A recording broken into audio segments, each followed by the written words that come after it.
This is for entertainment purposes only. The worst year to be alive. Have you ever wondered what the worst year to be alive was?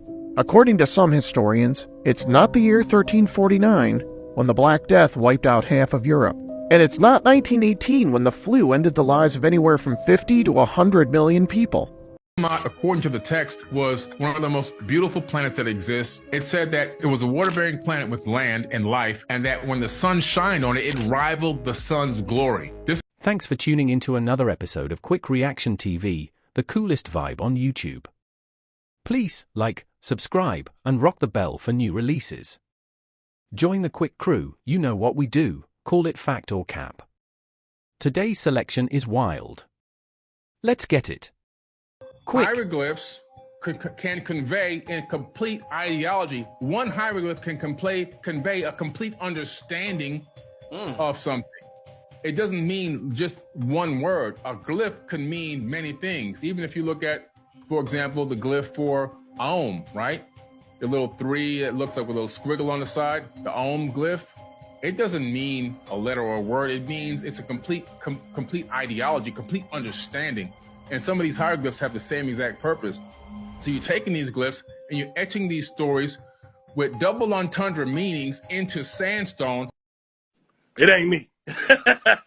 Ain't me. Every time you think, every thought, including the thoughts that people are thinking right now, just to watch this video, is creating a light wave that's leaving from their skull and going out into space-time. And that light wave is an electromagnetic wave that's engraved or I should say piggyback with data on it. And so that data, every thought that you've ever thought and everyone else's thoughts exists in space-time all around us.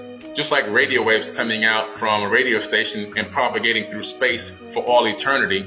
If you're 10 light years away and you pick up the the I Love Lucy from 1960 frequency, you can watch it no matter where you are in the galaxy. And so the same thing is happening with all of our thoughts. So in that case, the book of life is actually real.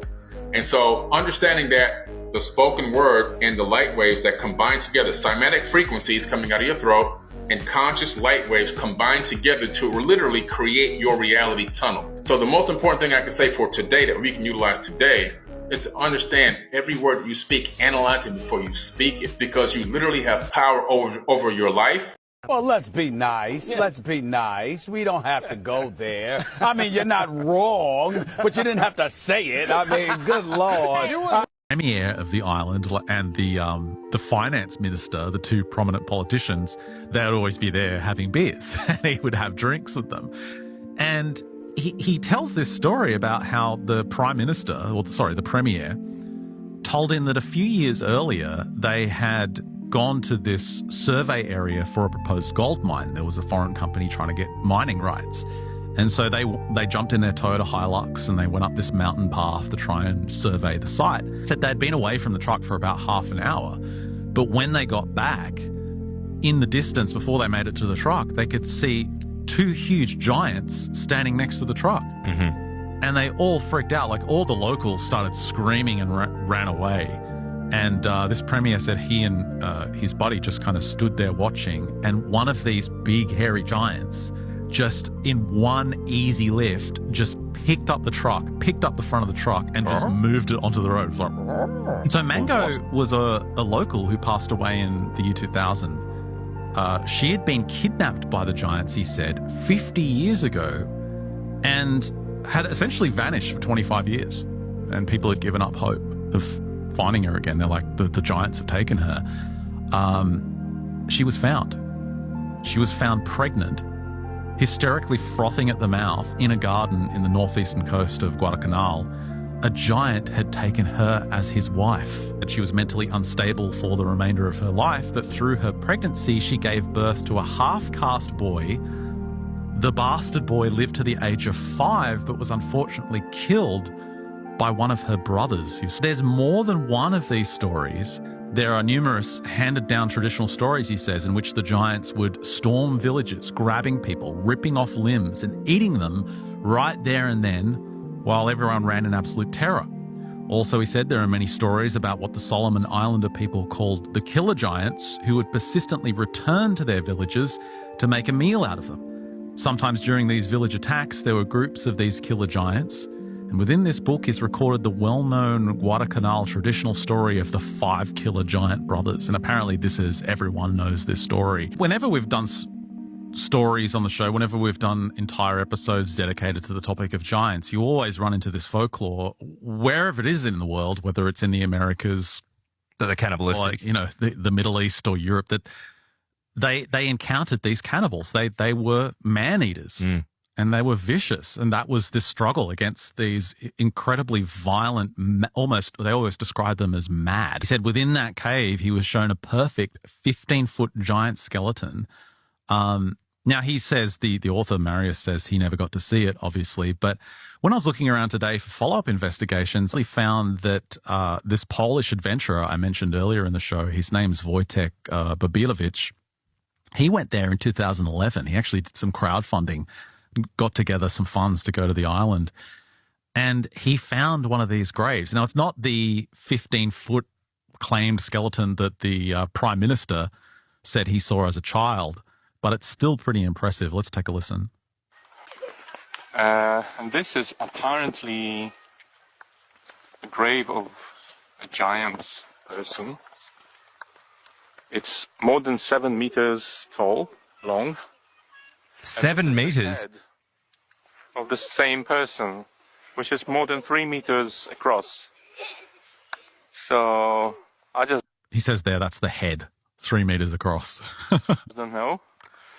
We have no way of telling. We would have to take the bones to make sure.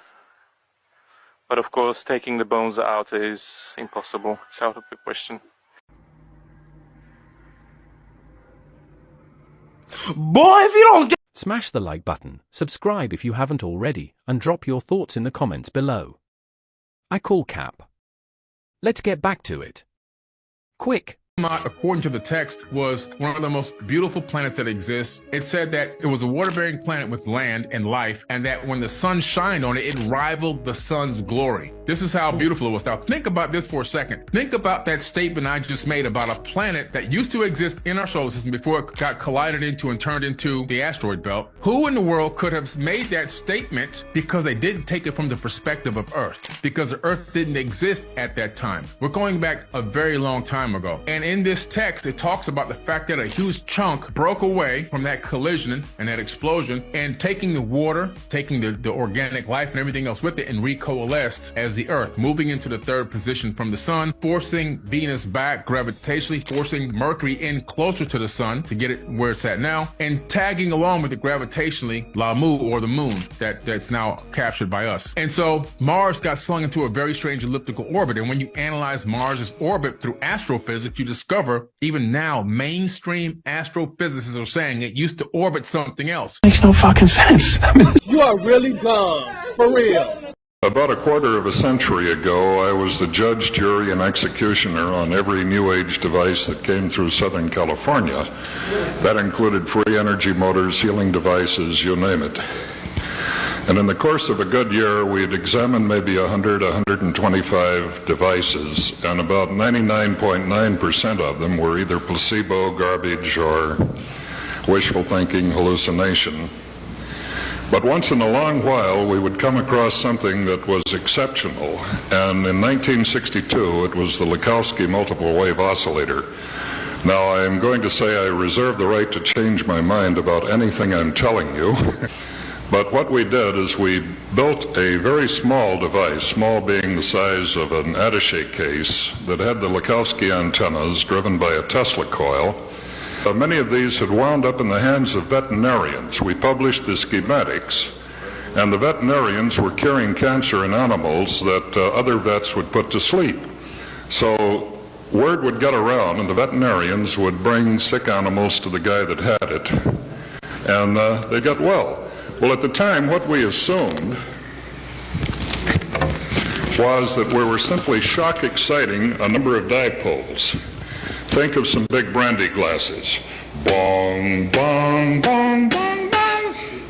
And when you drove these with enough of a spark so that the spark would drive all of these concentrically down to the center, Each of these would emit a particular frequency depending on the physical size of the dipole. The heterodynes of these, the sums and differences of all of these put together, would put out sort of an RF white noise. Well, when we finally looked at the spectrum of this on a huge Hewlett-Packard gigahertz spectrum analyzer, we found a lot of unexpected harmonics way up in the gigahertz range that we later found were caused by the arc itself. Let's say that the end of this screwdriver is showing these sparks that you could draw off the secondary of a Tesla coil. Obviously, when this was at 0, there was nothing here. But if we looked at it with a very high-speed camera, and the spark would go out to about 4.5 inches, and then collapse, of course your eye can't see this because of persistence of vision, what we had was an antenna of 0 dimensions at this point, micromillimeter dimensions until it got out to about 4.5 inches, and then collapsed. So part of this energy was coming from this ionized air. You know, when the air is ionized, you have practically a dead shot, and then collapsed. So part of this energy was coming from this ionized air. You know, when the air is ionized, you have practically a dead short between here and here. A tremendous amount of energy can be handled by this ionized or short-circuited path of air. So what we had not taken into account in the original thinking about this device was that we had, besides the rather broad spectra of each of these dipoles, which is shock excited, we had another frequency modulated signal on top of this.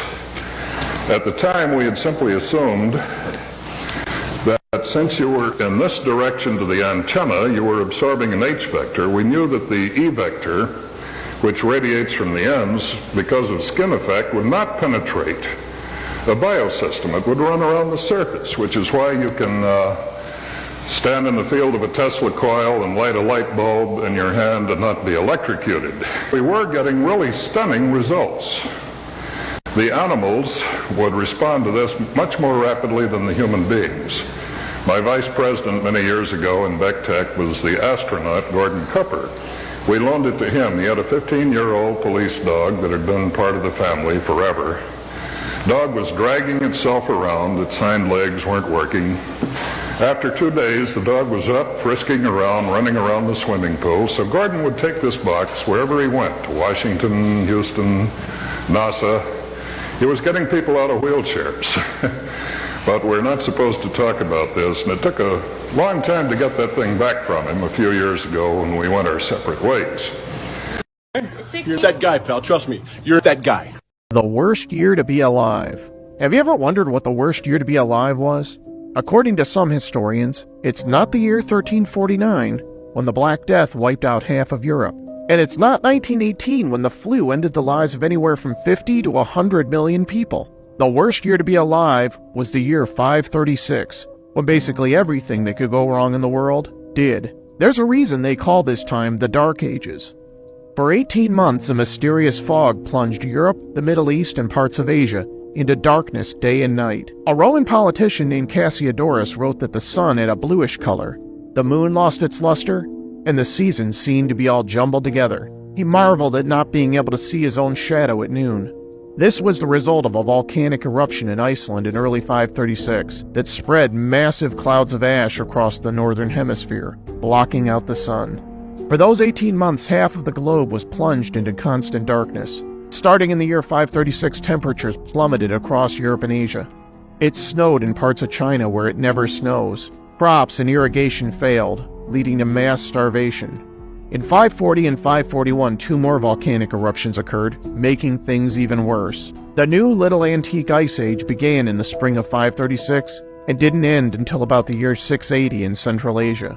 But somehow that's not even the worst of it. These catastrophic global events led to the outbreak of the Justinian Plague, the first known outbreak of the bubonic plague. This resulted in anywhere from 30 to 50 million people losing their lives. That's about half the world's population, making the year 536. Stop. So, damn. Plato, which is the earliest surviving reference to Atlantis, puts it this way, that his ancestor Solon visited Egypt. That visit to Egypt was in 600 BC, and there Solon claimed to have been told by Egyptian priests about this great advanced civilization that once existed, but that angered the gods and was destroyed in an enormous flood. And Solon asked those Egyptian priests, when did this happen? And they said, 9,000 years ago. That's 11,600 years ago. And it's exactly the date of what is called Meltwater Pulse 1b, one of the biggest single rises overnight in sea level that ever occurred. So if Plato made it up, it's really weird that he picked a date that is precisely a date that coincides with the latest geological evidence. It is what it is. It is what it is. If you made it this far, thanks for coming to Kick It with me. Like, subscribe, and comment on today's video. Join the Quik crew, we're waiting on you, and don't forget to share it too. Thanks, and I'll see you in the next one. Quik!